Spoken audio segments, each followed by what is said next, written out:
All right, Ricky Bandejas, big Bellator headliner, Bellator 242. First show back for this promotion after the pandemic. How you feeling, man? I feel good. I'm super excited. Big opportunity ahead against a big name, and I can't wait to capitalize on it. For sure, man. And when did you find out about this fight? I know it's only been a couple of weeks for us that we've known Bellator's coming back, but for you, how many weeks? Easily over a month, month and a half, maybe 2 months. So no questions about preparation. You feel pretty comfortable? Yeah, I feel pretty good. I had a camp like I always do, didn't cut any corners, and I was planning on fighting, so I was training.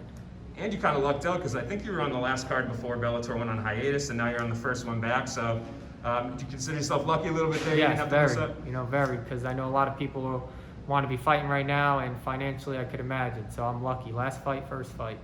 And I know the ESPN report that came out about this card said that Juan Archuleta and Patrick Mix were supposed to headline this card for a title. Were you a little surprised that Bellator didn't slide that title fight to you guys? No, that Pat Mix I think is undefeated. Archuleta beat me, and I think that's his only third fight. And Dantes, who was a former champ. So no, it makes sense that was going to be the title fight. Do you feel like that puts you kind of in a tough position? Because obviously you're a top contender in this division, but the two guys fighting for the belts have both wins over you. So do you feel like you kind of have to prove something to Bellator brass for a rematch, or do you kind of have to wait for that one to pan out? No, man, I don't think so. I think they do their thing, and my overall goal is just to fight. If I cross paths with them, awesome.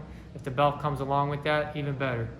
And talk about Sergio Pettis a little bit. I'm sure when that signing was made by Bellator, he's somebody that automatically entered your radar. So how happy were you to get that matchup? I'm excited. He's been in there with the best. He mixed it up with some of the best guys at bantamweight and 125. So to test myself against him, it's going to be exciting. A big main event slot here. I think this is your 5th Bellator fight. It's kind of on pace with what you were thinking. Did you think you ahead of schedule, behind schedule? Where do you feel like you're at? I think I'm just, I'm exactly where I thought I would be. Even though I had the 2 losses, it didn't seem to slow me down at all. I kept fighting and kept moving up. So I feel like I'm on track.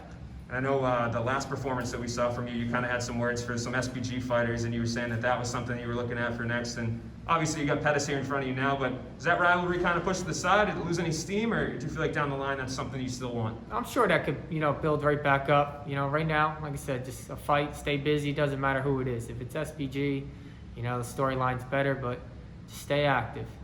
And, how far away do you think you are from a title fight here? Like we just talked about, obviously, the 2 guys fighting for the belt do have wins over you, but a win here is going to be big for you. Could it push you into the picture, do you think? Yeah, I think so. I'm 2 fights, 2 knockouts. I think a win over him could put me right, up next, and, I think I'll be close. And, Bellator doesn't have 5-round main events except for title fights. It's a big fight, though, it feels like. Do you kind of almost wish that they had some, an extra championship rounds for you guys in this one? Yeah, I think so. I think 5 rounds will benefit me a lot. I have great cardio. I like to push the pace. So those 2 extra rounds, I think, would be huge for me. And I know Sergio comes from a kickboxing background, and, you've got your striking prowess, obviously. What kind of matchup do you expect here? I mean, on paper, it seems like it should be a pretty exciting striking battle for the fans. Do you agree with that? Yeah, definitely. He likes to stay on his feet. He has a lot of tricky, kicks and punches, and I like to stay on my feet, and I think it's going to be fireworks. And just to go back to the Mix versus Archuleta fight one more time. As a guy that stepped in there with them both, do you have any type of analysis on that fight? Any leaning one way or another? No, I think they're both really good, both tough. I think it's going to come down to whoever makes a mistake first. So, I think it's pretty even, well matched. So you go out there on Friday. How do you get it done, man? What are you thinking? I'll just do what I always do. Come in and just fight, push the pace, and hopefully get another finish. Cool. Appreciate the time, Ricky. Thank you, bro.